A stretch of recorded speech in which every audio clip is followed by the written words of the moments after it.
Bueno, estimados amigos, entonces vamos a seguir, digamos, viendo acá un video referente a las reglas de juego del ajedrez para una correcta conducción de la partida.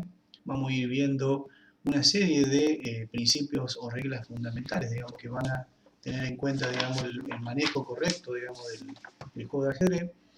Y vamos a hacer en esta breve introducción, luego de haber estudiado en el tomo 1 de la obra de Lecciones Elementales de Ajedrez, los fundamentos necesarios para el juego del ajedrez, que serían las reglas que están establecidas en las leyes FIDE, digamos. Vamos a empezar, digamos, preguntándonos como objetivo cómo se debe hacer para jugar bien al ajedrez. Y no es que nuestro deseo sea ser un gran maestro de ajedrez, sino lograr en este breve tiempo, digamos, que podamos tener una comprensión cabal de las leyes posicionales del juego.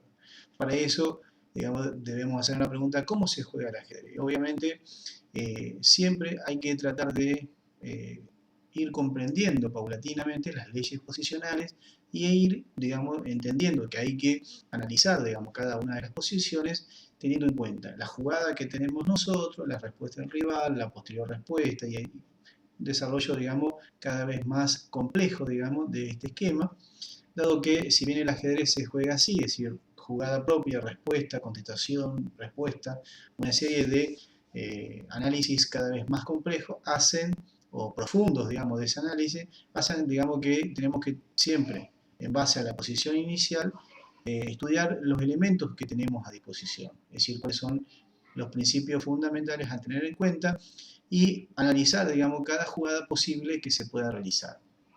También tratar de, una vez que tenemos elegido, digamos, la jugada correcta, realizarla, digamos, y sopesar las distintas ventajas y desventajas que tiene la misma.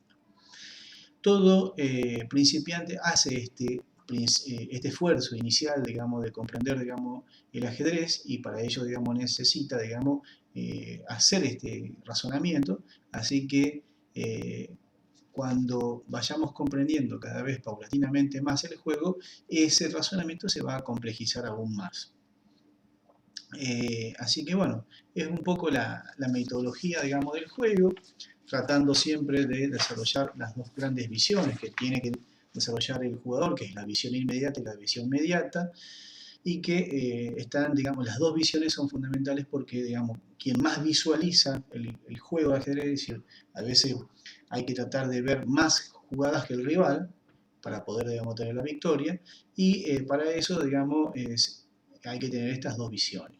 La visión inmediata es la capacidad del jugador de ajedrez de ver una secuencia corta de jugadas, que son, digamos, las jugadas propias nuestras, las respuestas y las contestaciones posibles. Y la visión mediata es la capacidad del jugador de ajedrez de ver una secuencia más larga de jugadas, respuestas y sus contestaciones. Que es una manera, digamos, también de hacer una divisoria, digamos, entre los principiantes, los jugadores avanzados y ya los jugadores que tienen, digamos, un grado de comprensión profesional del juego.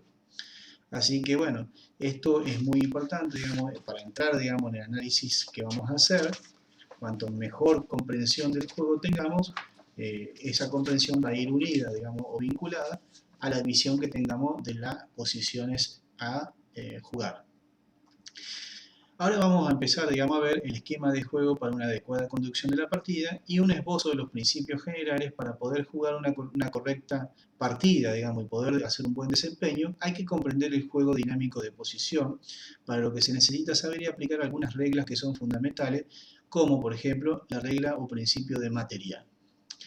La regla o principio de material, digamos, está vinculada al cuidado, digamos, del material existente, es decir, de las piezas que tenemos, y fundamentalmente en evitar, digamos, algún tipo de errores que, digamos, a veces, digamos, se realizan, digamos, que en la jerga, digamos, del ajedrez se desarrollan, digamos, como una colgada de pieza, etcétera, digamos, así se lo plantea, digamos, de una forma casi vulgar, diría, digamos, dentro del ambiente del ajedrez. Hay que tratar de evitar, digamos, el juego errático, es decir, tratar de evitar cometer errores.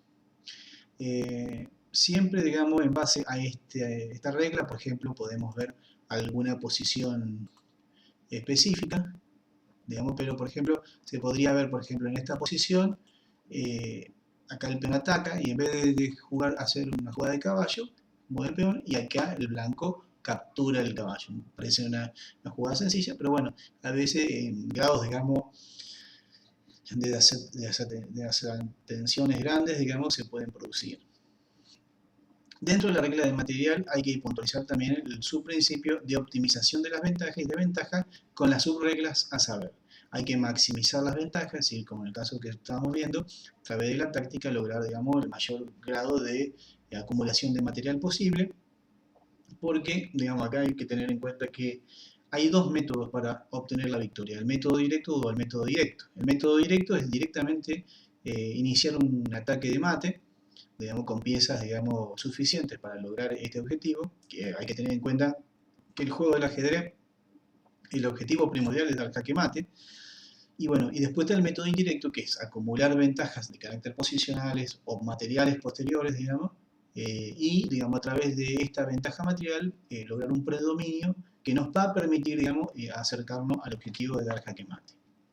Así que, bueno, el principio del método indirecto también puede servir para optimizar las ventajas, digamos, que es de carácter material.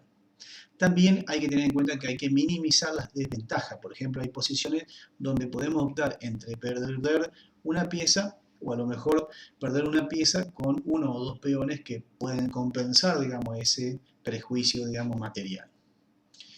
Vamos a una segunda regla, que es el principio o regla del desarrollo.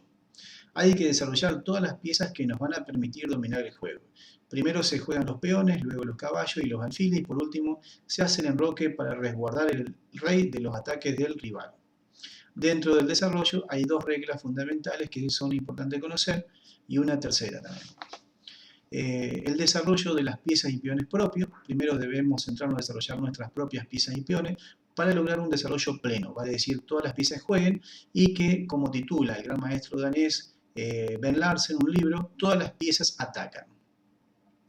Por ejemplo, un correcto desarrollo sería E4, E5, caballo F3, caballo C6, en la española, ven acá, alfil A4, caballo F6, D3, alfil E7, enroque, enroque, C3, B5, alfil C2, D6, H3, alfil B7, caballo BD2, caballo A5, todo acá, torre 1, caballo F1 con la idea de jugar caballo E3, caballo F5, G4, etcétera, etcétera, etcétera. Así que bueno, acá vemos un desarrollo correcto de piezas propias, digamos, y también, digamos, entendido también como un correcto desarrollo del rival. Así que en este aspecto también es importante.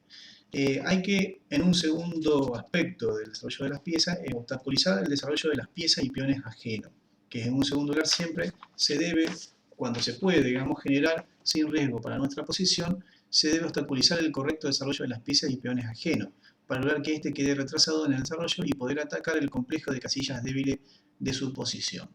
En este aspecto, el concepto de tiempo es crucial, por ejemplo, para disponer un sacrificio de pieza que destruya la defensa del adversario. Otro aspecto también a tener en cuenta que es el dominio del centro. Hay que tratar de dominar efectivamente con peones o a la distancia, con los alfiles que a veces se desarrollan por fianchetto, las casillas centrales que son E4, D4, D5 y D4 y D5, que es el centro chico, y también las casillas C4, C5, F4, F5, que es el centro ampliado. Por ejemplo, veamos un ejemplo de dominio del centro, por ejemplo, con E4, E5, caballo F3, caballo C6, caballo C3, caballo C6, F6, que es la variante de los 4 caballos, y acá D4, peón por peón, caballo por, y acá el negro hace esta jugada, que es una jugada posicionalmente muy mala, dado que ahora el blanco captura de dama, y la dama queda posicionalmente centralizada, con lo que, digamos, va a poder atacar al, digamos, jugando E5, presionando, digamos, el caballo, va a poder desarrollar el alfil a C4, digamos, teniendo grandes debilidades, digamos, el negro. Sobre todo si llega a ser C5, va a poder, digamos, contrarrestar, digamos, eso, por ejemplo, con la debilidad de la casilla D5 y el peón retrasado que le va a quedar, y donde obviamente con el alfil de C4 va a poder explotar estas ventajas de carácter posicional. Otro aspecto, digamos, del principio del desarrollo es la eficacia del tiempo. Algunos autores, como Víctor Moskalenko, lo ven al tiempo como un principio autónomo, pero considero que es un principio subsidiario del desarrollo. La eficacia del tiempo como principio de optimización de las piezas y peones. El tiempo, entendido como la efectiva disposición y colocación de las piezas y peones dentro del tablero para proceder al objetivo del ajedrez, es crucial para la partida de ajedrez. Los tiempos son las jugadas efectivas realizadas en el tablero que se cuentan con la potencialidad que las piezas y peones en actividad poseen dentro del tablero. No se debe perder tiempo en el desarrollo de las piezas y peones, y estos deben tender a un juego armonioso entre sí y obstaculizar el juego y desarrollo de las piezas del rival. Por ejemplo, obstaculizar las piezas del rival sería en este caso si el negro jugaría en esta posición D5, el blanco podría hacer una captura y a su vez jaque al rey. Si el alfil tapa, podríamos hacer alfil B5 jaque, y en este caso podríamos jugar en esta posición E6, con lo que tendríamos dos piezas atacadas, y probablemente si acá se enroca, podemos capturar y obtener una pronta ventaja material muy importante. Así que también obstaculizar los planes del adversario también es un aspecto muy importante del juego del ajedrez. Un tercer principio o regla fundamental es el principio de las propiedades y naturaleza de cada una de las piezas y peones. Cada pieza y peón tiene su propia naturaleza y en su esencia la misma tiene propiedades que en el juego colectivo inciden, para lo que se debe estudiar desde un punto de vista A, individual, y B, global. Las piezas tienen, digamos, una propiedad que muchas veces se la analiza desde los dos puntos de vista, tanto de la propia pieza como del juego, digamos, armonioso que tiene con otras, así que es importante también jugar sabiendo que cada una de las piezas pueden tener, digamos, una incidencia, y también tienen que ver con el valor relativo de las piezas, porque las piezas valen no por, digamos, a veces se enseña, digamos, un valor absoluto, digamos, al principio, a los principiantes, pero después se ve que eso... que esas cuestiones, digamos, a veces se relativizan un poco, dado que en determinadas posiciones, incluso a veces un peón puede tener mayor valor que una dama, o un valor similar a una dama, cuando está próximo a coronar o hay un ataque prometedor de mate. Un cuarto principio fundamental, que es el principio de coordinación armonía de las piezas y peones. Las piezas deben jugar de manera armoniosa, en coordinación unas con las otras, para lograr un óptimo resultado.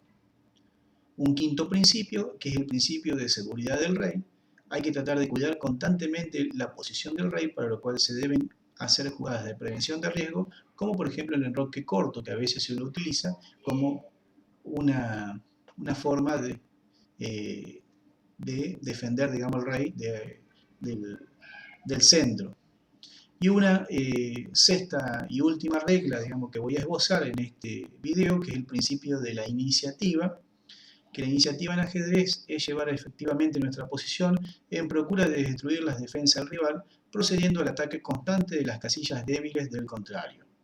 La iniciativa es la exaltación de las potencialidades de las propiedades de las piezas y peones en procura de la explotación del complejo de casillas débiles del contrario.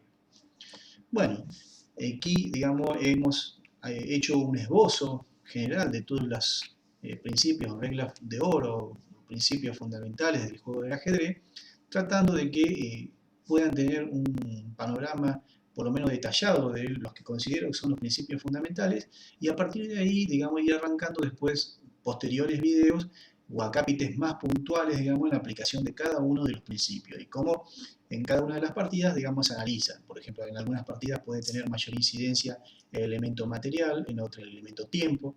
El desarrollo a veces puede tener mayor incidencia en uno u otro partida, y fundamentalmente a veces también la mala posición del rey puede llegar a dar determinados ataques, digamos, directos de mate. Y bueno, todo esto vamos a ir viendo en posteriores videos, digamos, de lo que es el esquema de juego de ajedrez, que yo le llamo. Y bueno, en este caso, este es un primer video referente al esquema de juego, pero tendrá otras aplicaciones fundamentales, porque yo creo que es la forma práctica de saber jugar. Es decir, si uno puede entender este esquema de juego, va a ser un correcto planteamiento de la partida. Así que bueno, esperando que les haya gustado el video. Si les gustó, digamos, les pido que puedan, digamos, suscribirse a mi canal de Ajedrez Fundamental, y nos veremos en próximos videos.